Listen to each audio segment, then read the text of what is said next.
ভিডিওটা আমি আমার মা আর বাবার জন্য বানাচ্ছি। আমার মা আর বাবা আমাকে ছোটবেলা থেকে বলতো, পড়াশোনা কর বেটা, ভালো করে পড়াশোনা কর, ভালো করে রেজাল্ট কর, ভালো রেজাল্ট করলে পরবর্তীকালে ভালো চাকরি পাবি, একটা সরকারি চাকরি পাবি, সরকারি চাকরি পেয়ে গেলে লাইফ সেট হয়ে যাবে, বিয়ের জন্য প্রচুর সম্বন্ধ পাবি, তখন নিজের ইচ্ছা মতো বিয়ে করতে পারবি, লাইফ পুরো সেট হয়ে যাবে। তো আমি তোমাদেরকে এখন কিছু কথা বলতে চাই। এই যে দেখলে হুট করে 26,000 শিক্ষকের চাকরি পোঙা মারা গেল, ঠিক আছে? তাদের মধ্যে অনেকে আছে পড়াশোনা করেছে, দিন রাত খেটেছে, তারপরে চাকরিটা পেয়েছে, এখন তারা হুট করে শুনছে তাদের আর চাকরিটা নেই। তো আমার কথাটা হলে, পড়াশোনা করে তাহলে কী লাভ? আমি যদি পড়াশোনা করে এখন আমার নিজের দক্ষতায় চাকরিটা পাই, 10 বছর পর শুনি যে আমার আর চাকরিটা নেই, আমাদের পুরো প্যানেলটাকে বাতিল করে দেওয়া হয়েছে, তাহলে আমি তখন কী করব?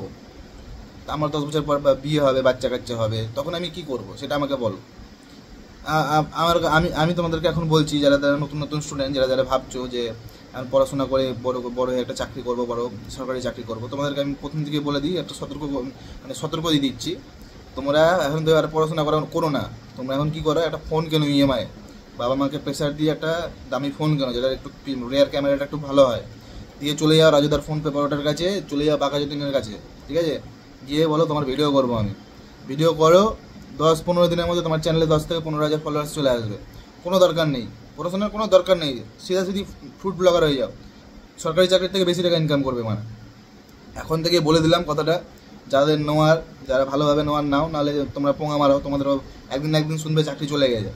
এবার আমার আরেকটা কথা আছে, যে 26,000 শিক্ষকের যে চাকরিটা গেল, তাদের মধ্যে অনেকে আছে যারা ঘুষ দিয়ে চাকরি পেয়েছে, এটা হচ্ছে বক্তব্য, সেই জন্য পুরো প্যানেলটাকে বাতিল করা হয়েছে, ঠিক আছে? সিস্টেমটাই যখন গান মারা, সিস্টেম টাকা চেয়েছে বলেই তো তারা ঘুষটা দিয়েছে। আর তাদের মধ্যে অনেকে এরকম আছে যারা ঘুষ দিয়েছে কীভাবে, তাদের জমি জায়গা বন্ধক রেখে, জমি জায়গা বিক্রি করে ভাড়া বাড়িতে গিয়ে, বা অন্য কোনো কারো কাছ থেকে সুদে টাকা ধার নিয়ে এসে, অনেক অনেক হাই রেটের সুদে টাকা ধার নিয়ে এসে সে টাকাগুলো দিয়েছে, এখনও তারা হয়তো সেই টাকাগুলো শোধ করছে। তার মধ্যে তাদের উপর আবার চাপিয়ে দেওয়া হলো কি, যে তোমাদেরকে আবার 12% ইন্টারেস্টে টাকাটা ফেরত দিতে হবে।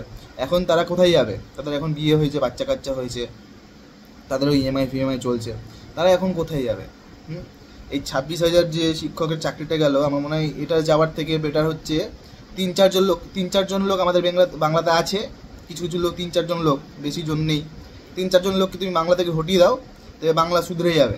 বাংলাতে এমন একটা লোকের দরকার, আমি কোনো পার্টির সমর্থক করছি না, কোনো বিজেপি না, আমি কোনো টিএমসি না, বা কোনো সিপিএম না, সবাই যেই আসুক না কেন পোঙা মারবে, ঠিক আছে? তো আমি এদের মধ্যে কাউকে বলছি না, এমন কেউ যে জায়গাটাতে বসে সেটা সৎ ব্যবহার করবে, এরকম কোনো লোককে বসাও। যে কোনো পার্টিকে লোককে তুমি বসাও, সে এসে এরকমই দালাল চোদাই করবে, দালালগিরি করবে। এখন পলিটিক্স মানে হচ্ছে দালাল, ঠিক আছে? তারা দালালি করবে। তো ওই সব 23-24,000 26,000 শিক্ষকের চাকরি বাতিল না করে বাংলা থেকে 3-4জন লোকে বাতিল করে দাও, পুরোপুরিভাবে বাতিল করে দাও, দেখবে বাংলা শুধরে গেছে, বাংলাতে আর কোনো এরকম প্রবলেম হবে না। আর যদি মনে হয় যে এরকমই থাকবে, তাহলে রাখো, আবার দেখবে 2025-26 গিয়ে শুনবে 2017 প্যানেলকে বাদ করে দেওয়া হয়েছে অন্য কোনো জায়গার থেকে। কারণ এতদিন পর্যন্ত যতগুলো সরকারি চাকরি হয়েছে, ইভেন এখনো পর্যন্ত তুমি ধরেই নাও 20-30% লোক ঘুষ দিয়ে চাকরি পায়। সো যে কোনো সময় তোমার চাকরি চলে যেতে পারে বস। তুমি বাল ছিপতে পড়াশোনা করছো, পড়াশোনা বন্ধ করো, ফুড ব্লগার হও, ইউটিউবার কিছু একটা হয়ে যাও, মানে কাজে দেবে, মানে এখন থেকে খাটা শুরু করো, পরবর্তীকালে গিয়ে রেজাল্টটা দেবে। এখন পড়াশোনার পেছনে টাইম লাগিও না, বানা পড়াশোনা করে কোনো লাভ নেই। আর এই বাংলাতে তো পড়াশোনা করে লাভই নেই, বানা তোমার জীবন এমনি পথ মেরে গেছে। তুমি যখন বাংলাতে জন্মেছো, তোমার জীবন পথ মারা গেছে, ঠিক আছে?